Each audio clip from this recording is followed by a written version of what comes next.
gentlemen, you're listening to the Mackay T Show podcast. Here are your hosts, Brian Mackay and T Davis.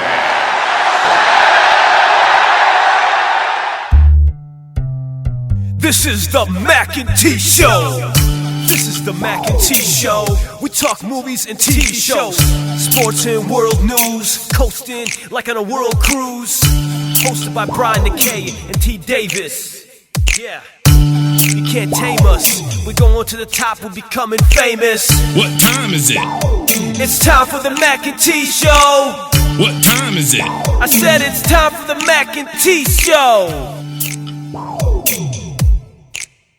Welcome back to the Mackay T Show podcast.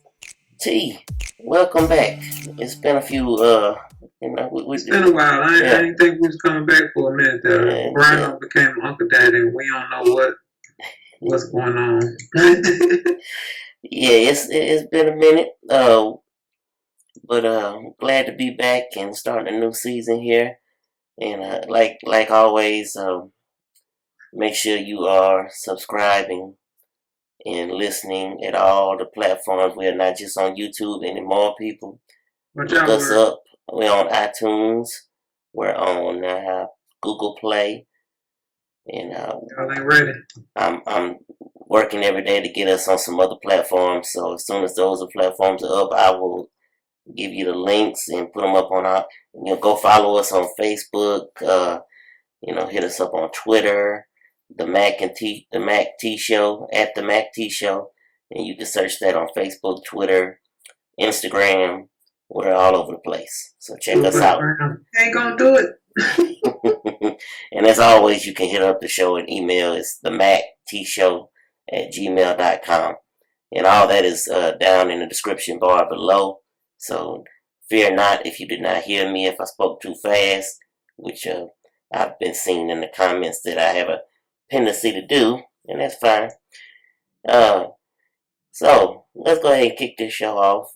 There was an article written about a couple weeks ago off of the Sportster.com, and it dealt with NBA legends, and it was a list of 10 legends that would struggle in today's NBA, and 10 legends that would succeed. And I had to bring this to T's attention because I knew it would get her riled up. So where do you want to start? Do you want to start with the 10 that would struggle or the 10 that would succeed? The struggle bus. All right, let's do it. The struggle bus was stupid. When you called me, I said, Magic. And then you kept talking, I said, no, bitch, Bird on there too. And sure enough, both of them are on there.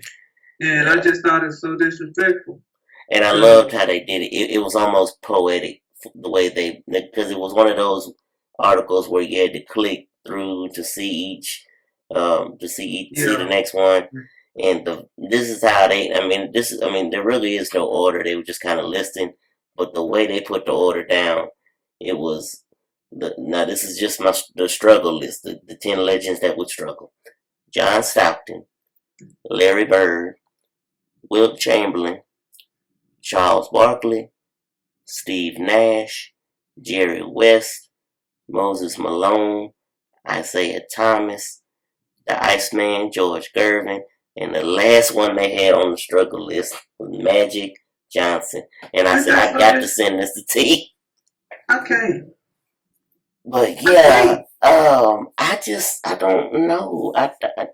Larry Bird, I think he survives in just about any generation because anybody. He shoots too well not to make it. He shoots way too well. And he's just a killer. I mean, he got his basketball IQ, which they probably want to talk about IQ when he was playing. His basketball IQ is going to be high. Yeah. Like, he just tough as nails. Now, Lord, I'm talking about a Boston Celtic. But we talking about basketball right now. Forget the Celtic part. Right. Like, he good. He was 6'9". Mm-hmm. Okay, yeah, you got Kevin Durant and a couple of cats that can shoot, but it ain't a lot of them out there just can let it rip. They ain't go to the basket because it don't matter how slow he is. Like, he probably got that deceptive speed that people would talk about. Yeah. Like, he know the angles. he gonna be able to pass because he could also pass. I can't understand it. I wanna meet whoever this dude is, a woman or whoever that. Yeah, and then I mean, Larry was the type that he would go out there, and there's these legendary stories of him, basically telling people what he was about to do to them, and he would go out and do it. I mean, if you have that kind of moxie, you can survive in any. Right, you walk into a 3-point contest and say, all right, which one of y'all coming in second? Right. And then Magic, their whole reasoning behind Magic being on the struggle list was that in this day and time, there are many other players tall enough to guard him, which was one of the things back in his day. He was the one only of his kind, of the 6'9" point guard. But I don't think it was about his size. Yes, that was it. Gave him probably some advantage. But right. Is he going to stop being able to pass now? Is he going to stop being able to get on the block and shoot his little left or right hand hook and run the offense? Like, what's happening now? You can't hand check. So no matter how big you are, like, he can use his size still because he going to have good handle to get to the basket. In this day and age, you can't touch nobody. Yeah, that's why I just don't feel like any legend would struggle. I mean, it's almost like with the rules the way they are now, it would make the legends even that much more, of a thing. A threat. I mean, because you remember he used to do that backdown dribble from anywhere. But part of that is because guys could touch. Now he can go straight line dribble.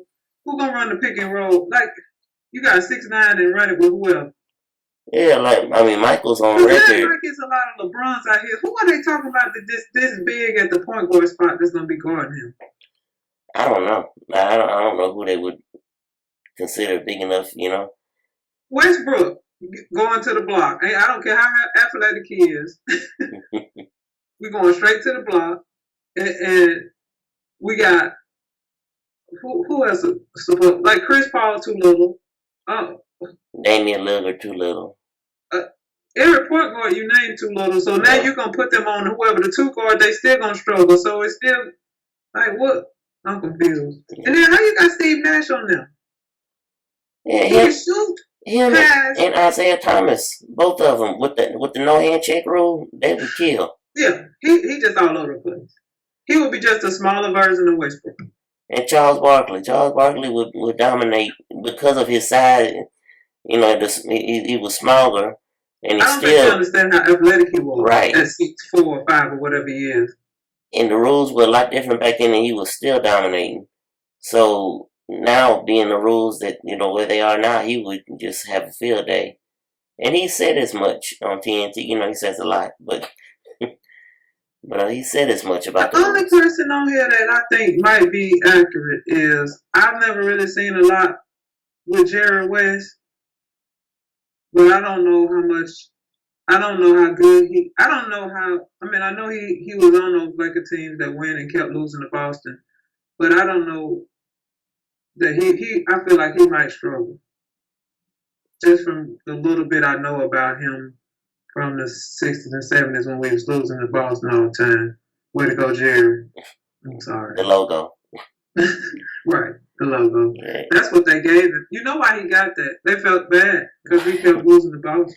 Yeah, because they had them stacked teams and they kept going into Boston. So they was like, well, we like Jerry, we're going to give him something.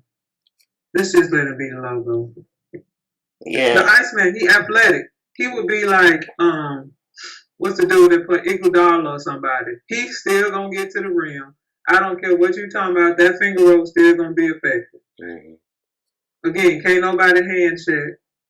You ain't got to worry about getting knocked to the ground in these flagrant 1s and 2s. So you're going to attack the rim probably even more.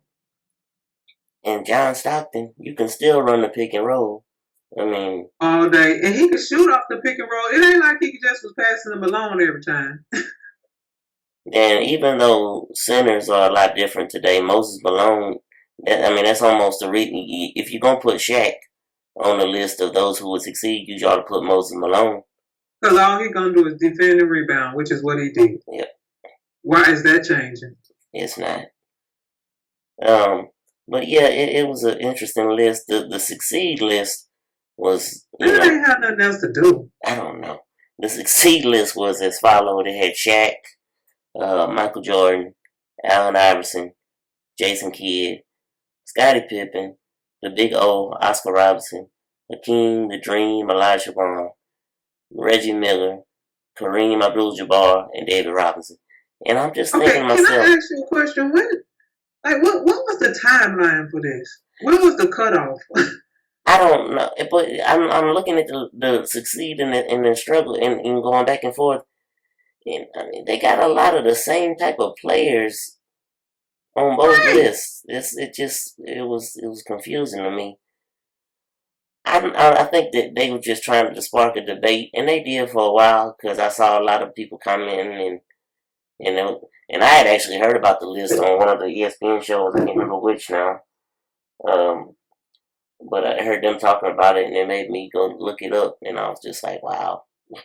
This the same foolishness talking about the Bulls couldn't beat the Warriors. In what life? Yeah. It don't matter whose rules you play by. If you play by you can't touch nobody's rules, Michael Jordan and Pippen them gonna just be doing whatever. Oh, Michael said he could average 20 right now in his 50s in today's game. And go sit down somewhere. I ain't gonna tell you and find a general manager and stop being the team manager, owner, and all that. Cause he just needs to be the owner and sit back and let other people. That's why you hire people. That's what they always say. You hire people that are smarter than you to do the job, and you just sit back and chill. Yes. He's too hands on. He's too emotional. He's too emotional, and he's too hands on. And they have made mistake after mistake in the draft. I mean, Monk, good player in college, hasn't really translated in the NBA just yet from Kentucky. Can I just say one word? Mm-hmm. Kwame Brown. Okay, that's two. Yeah. That's going to always be on Mike's record. And I think he knows that, and he's trying to. I don't even need to say no more. And we all have bad days. So that was the worst day ever. When I saw that kid couldn't do a drop step, and I was like, how you drafted him number one, and y'all out here teaching him how to do a drop step? The young man should have gone to Florida and learned the game and evolved in a good system, because at the time, Florida was in the national championship picture every year. He would have learned some.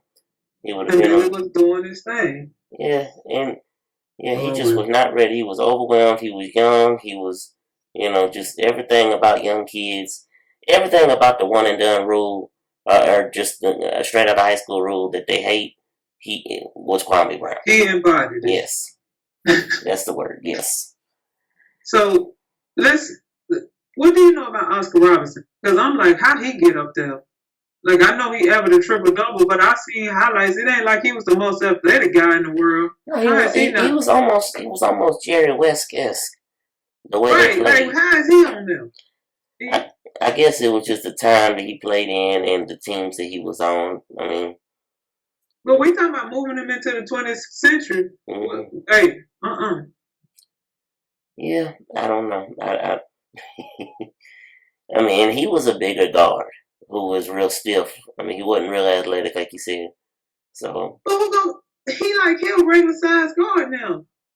If we put him in today. True. With no athleticism. Yeah. Well, not as much as these cats. I had to go back to the list to see what exactly their reason was. Yeah, they had a little block of words that I was like, this nonsense. But I think this was actually Shaq's podcast that I found this on. I think that they were the ones. Tell me that. Yeah, it was Shaq's. Shaq. Because he, I said, Shaq got a podcast? It was, I love his show. I listen every week.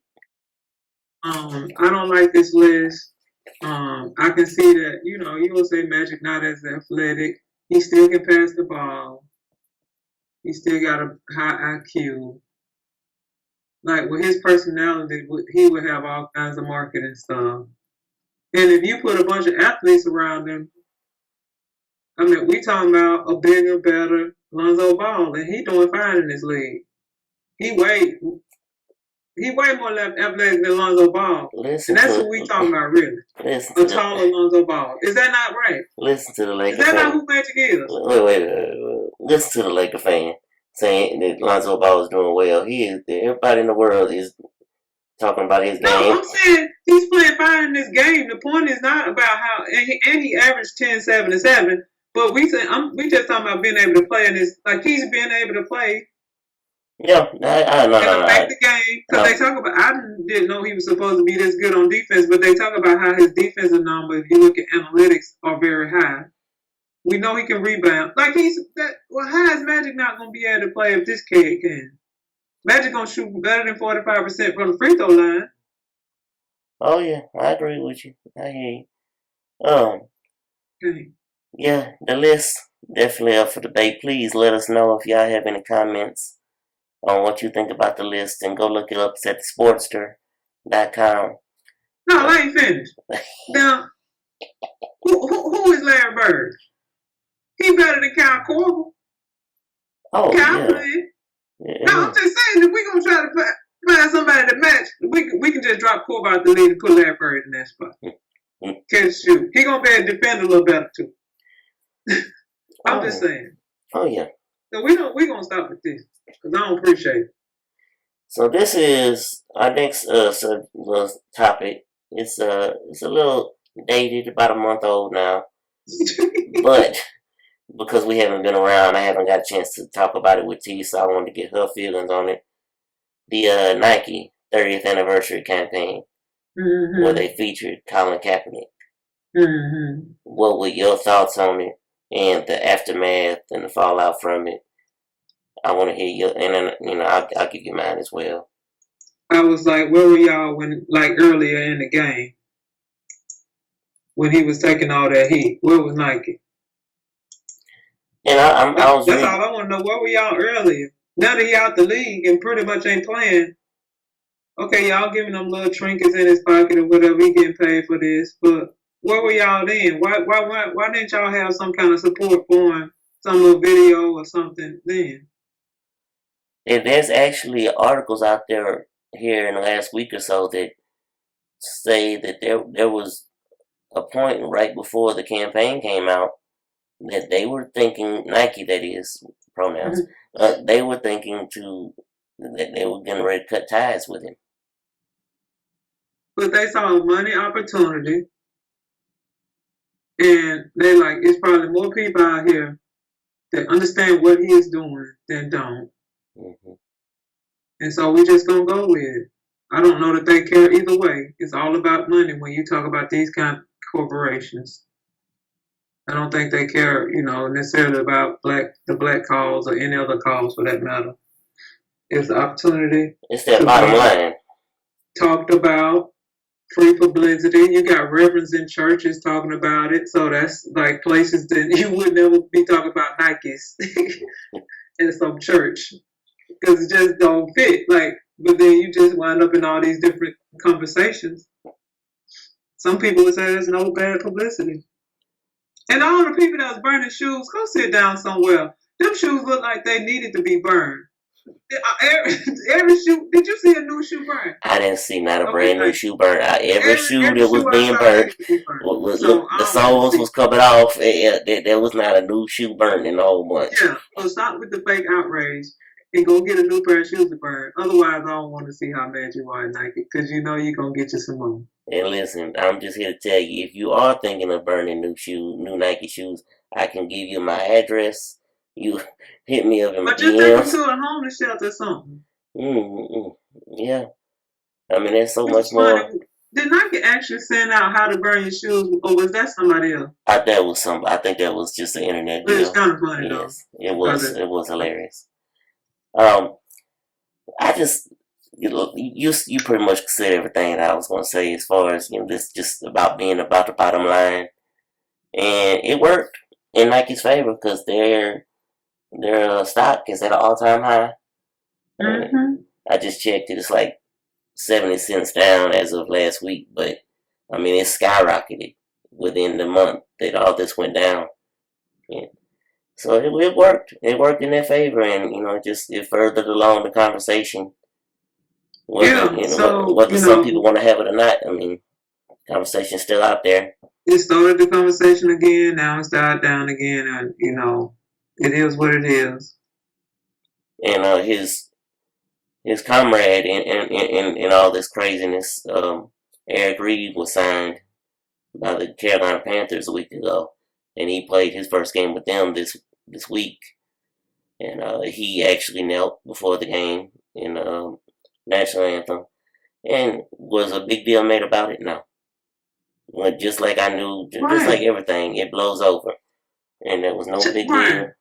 If that one reporter or two, whoever saw Kaepernick kneeling, does not make a big deal out of it, nobody would ever know, because they say he had been sitting down the whole time, and nobody said that would probably be more disrespectful than the kneel to me. And that's what I have conversations with people recently, people close to me who disagreed with his protest and everything, and it was all the cliche disagreements why they were disagreeing, and I explained to them, that it's not disrespectful. What actually him kneeling was the product of him talking to veterans who, during the process of his protest, where he was sitting down, like you said, after speaking to veterans, he said that he came with a more respectful way of protesting, after speaking with them and getting their opinions on it, would be to kneel instead of just arbitrarily sitting by the water cooler, because that does look a little off. But once he started doing the kneeling, it was a more respectful way between him and the veterans he was speaking to. I mean, and when I say these things, the people that I'm talking to, that I'm trying to explain this to, they never heard that. They never saw that. They didn't know that. Right. Because they're just out of anger. It's the news fault. The news made this worse than it really was. Exactly. Because they never told about how he was sitting down, and I don't know who he talked to, like you just said. Number two, well, if I kneel to God to pray, nobody be like, oh, God finds that so disrespectful. I can't believe you are taking a knee to pray. Are you serious? That is the most outrageous thing I ever heard. If you were a knight back in the days, how did you get knighted? Yeah, you kneel down, they touch you. Huh? You know. Mm-hmm. When kings and queens used to come in the room, what do you do? Back in the day, you would kneel. Think of the movie what Lord of the Rings. At the end, when they all knelt down to Frodo, that is like being respectful, showing honor. Now we don't make it something else, I'm used to we lose it, but that's what ignorance against you. Oh yeah. So we miseducate people, and then we twist it to make it however we want it to be. I can't. So, Nike, go sit down somewhere. Y'all just making money. Y'all really don't care that much. And the NFL came out with a statement, I guess this is about mid-September, in response to the campaign, because the NFL's in bed with Nike. I mean, the money, right. That's the whole reason this campaign is such a big deal, is because they knew that it was going to be on TV, and it was going to be on TV a lot, because Nike's getting a bunch of money from the NFL, or giving a bunch of money, however that works. But in their statement, they said social justice issues that Colin and other professional athletes have raised deserve our attention and action. We embrace the role and responsibility of everyone involved with the game to promote meaningful, positive change in our communities. So basically, we have no issues with it. We're going to continue to move on and play our football games and get our money. It's just a no-win. Let them do their thing, play football, and keep it moving. Don't worry about all this other riff-raff. So, yeah.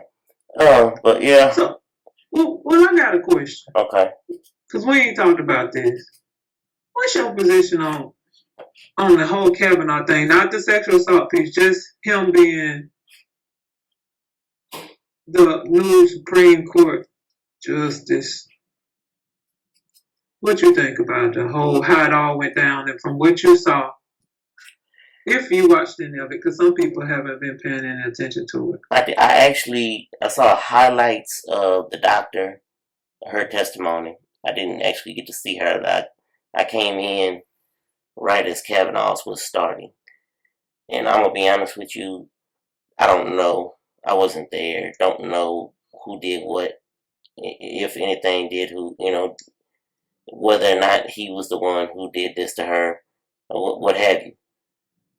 I think that whole process was ridiculous. I think, Exactly. and I'm gonna come down on the Democrats right now on how they handled the thing. I thought it was a mockery, but I will say if the shoe was on the other foot, and if it was a Democrat appointed Supreme Court justice, the Republicans would be every bit as petty and these grown men and women are just childish, and this has become. It's just this man. If he didn't do any of this, his reputation is ruined for the rest of his life. Okay, I'm not agreeing with that. This man has just became the Supreme Court Justice, which is the highest court in our land. And pretty soon people be like, what happened? You might remember it right now, but in the next couple of years, nobody even be like, oh, Kavanaugh. Oh, yeah, I remember that's that guy. Yeah. But his name probably never even be mentioned much again unless something comes up like Roe versus Wade. And don't get me wrong when I say I'm not just I'm gonna add to that the lady, the doctor, her reputation for coming out will be ruined as well. I mean, and that's part of the struggle when it comes to women speaking up. Her reputation to be awful, and now because, like you said, now that he is a Supreme Court justice, and he can be able to move on from this in that way, she won't. There will always be that stigma with her, and anything she tries to do from now on, people are gonna know. Oh yeah, she's the one that tried to bring down Brett Kavanaugh. Let me tell you right now, I don't even remember her name. I remember it's something with a Ford. Yeah, Dr. Ford is Christine Blasey Ford. This is my thing with it, Brian. When they were saying that she was gonna talk, I said, "Don't do it, lady." I said, "Don't do it. This is gonna be the worst time of your life. Do not do it." Because I was like, they already have made up their mind, and we heard some of them even say it don't matter what they hear, they gonna vote yes. Don't do it. But she didn't get to hear from me, and maybe. She just wanted to have her say in court. I don't know. Or I guess that really wasn't court. But I don't care if he did or not. My problem with him is lying and the way he acted in that media. I don't even know what it was called. It wasn't a courtroom. Yeah, just. Right. Did you? It was ridiculous. Challenging the people that asking you question on this. This pretty much a job interview.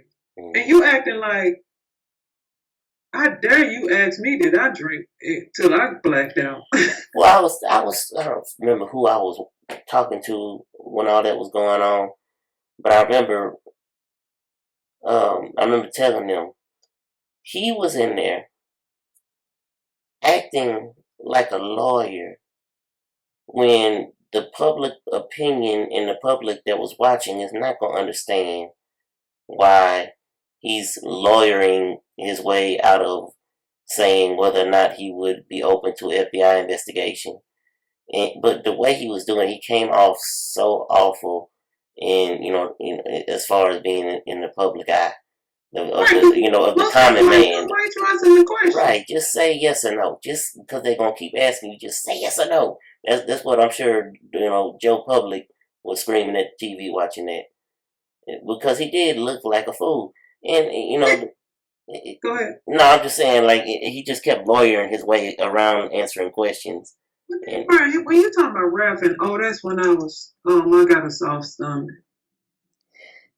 Hey, he likes beer. Have you ever drank? He likes beer. Please, we cannot make you a Supreme Court judge if you don't know that you don't have to pass out to blackout at this point in your life, and you about to have all kinds of, When I saw that, when I heard him say, when I heard all that come out, I said, as soon as T hears this, she's gonna bring, because in my mind, I remember I've heard you in different things that you dealt with when it comes to alcohol prevention and things like that in your job. I've heard you talk about that. I've heard you talk about these issues. How you gonna just act like you don't know this? And then again, just the way he was so defiant. And then when he brought up the Clintons. So the Clintons went back 30 years in the time machine and said, look, we finna set this up with this lady so that 30 years down the road, when somebody decides to bring you forward, we're going to have her to come out. And that was my problem. I was like, I don't know what he believed on Roe versus Wade. I don't know what he believed on presidents not being indicted when they in office. I do know he is sitting up here lying.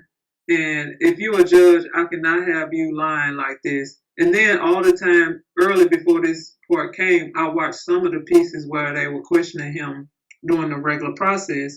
And every time they would ask him something about, oh, do you respect the president or something, I have to be bipartisan. I have to be bipartisan. But in this, you just came out and started talking about how the Democrats would set this all up. So, I mean, you can't have both ways. Like, either you're going to stick to it or not. So you so wishy-washy.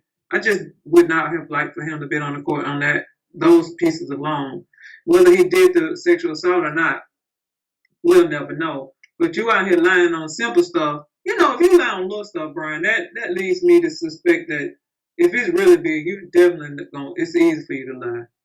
Because all you got to say is, I was young, I made some poor choices, I drank a lot, I enjoy beer, because apparently he enjoyed beer. Yes, he did. Yes. And nobody's going to be like, there's something wrong with that. I did not assault her, whatever. But to just act like you didn't drink a lot, all your classmates been saying it, bro. They all saying you have. Like, so just stop with the lies. So anyway, that was that with that. I told the lady not to come out, but she probably didn't hear me when I was saying it that day in my office.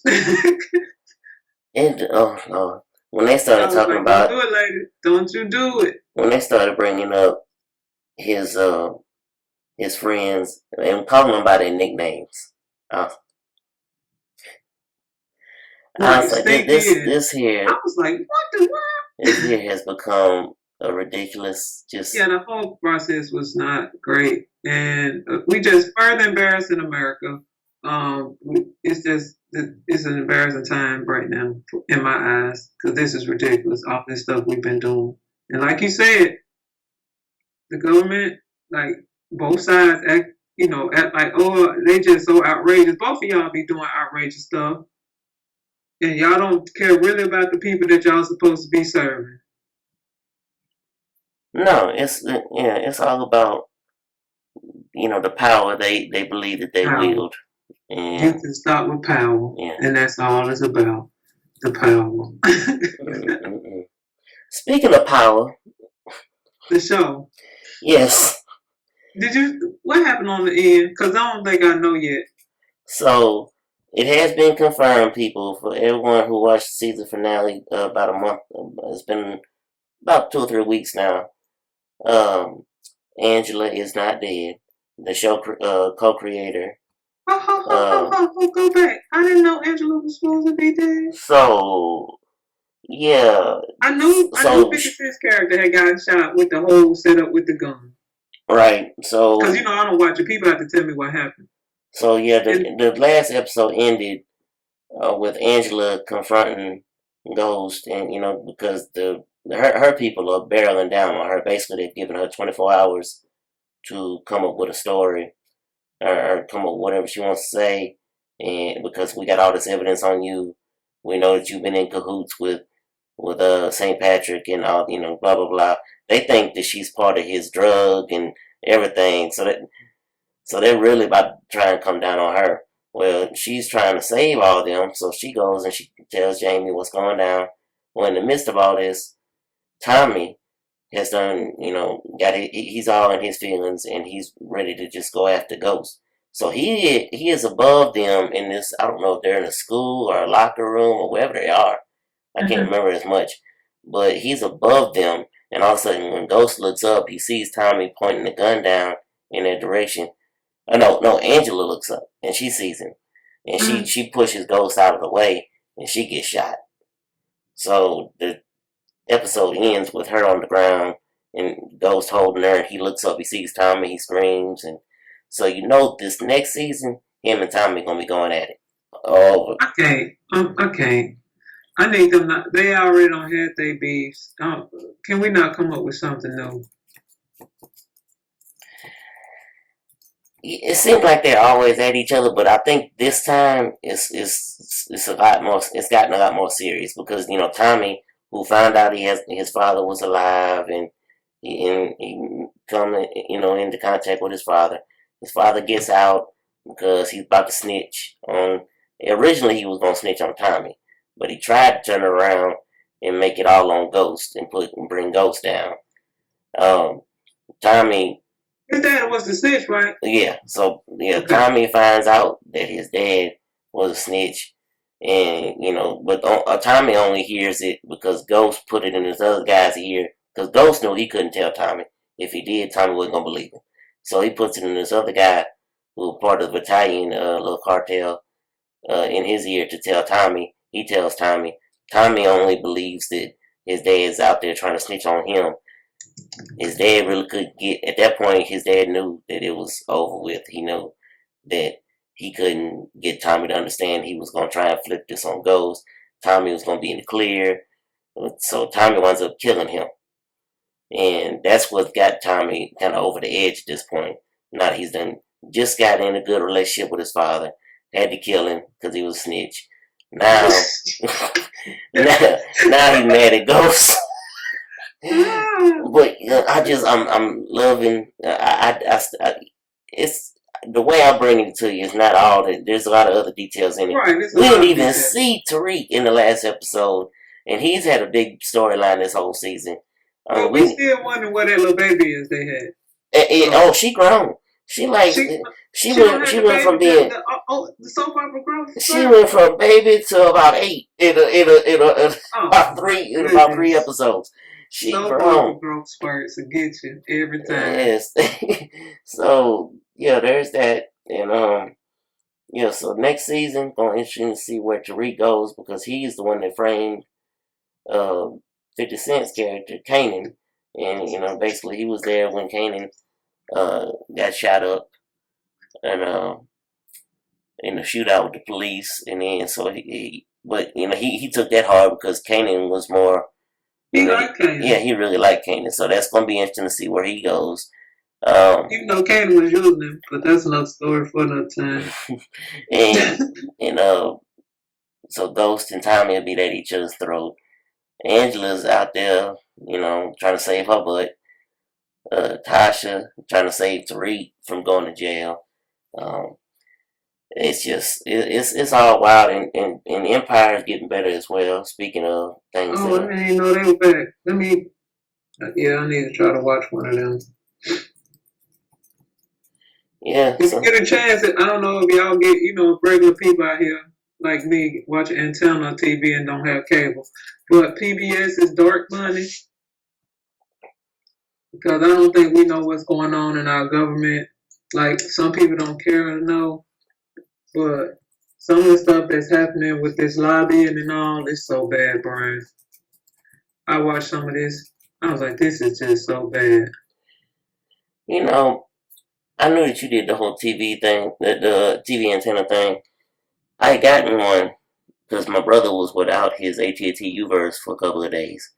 And I gotten one for them to kind of just be able to at least watch local channels. This thing picked up the local ABC, CBS, NBC, 3 different kinds of local PBS channels. Mm-hmm. I mean, don't play with that antenna now. I don't think I'm out here playing. I don't think I don't have no channels. It came with a couple of radio stations. I mean, it picked up a bunch of stuff, and I said, "This is really." I may listen to me. The government's gonna get me for this, but I may cancel all my my services and just go with that plus some Apple TV and watch it. You can, if you want ESPN, you can get the Apple whatever. Yeah. Because, like you said, you get the 3 major networks. I mean, I know that I get Fox. Mm-hmm. Sometimes I can get CW. I get Bounce, which is kind of like they show black movies and right, stuff. Bounce is on there. Yep, Bounce is CW. you get like whatever the local, because I get like some local sports thing that's up here that I never had seen before when I was in like Tennessee or Mississippi. I get quite a few. Get TV, My TV, which show like movies, Chuck Norris and all. I get quite a few channels. And for those listening who think, okay, well, they're going to go out here and there, I'm telling you now, I found this out because I was trying to set it up for my brother. There's an app that you can get that literally shows you where the nearest towers are. So you know what direction to focus the antenna. Even if you don't want the app, you can go to FCC on the internet. Yeah. And they'll show you where your nearest ones and what direction to point your antenna in, depending on what style you have.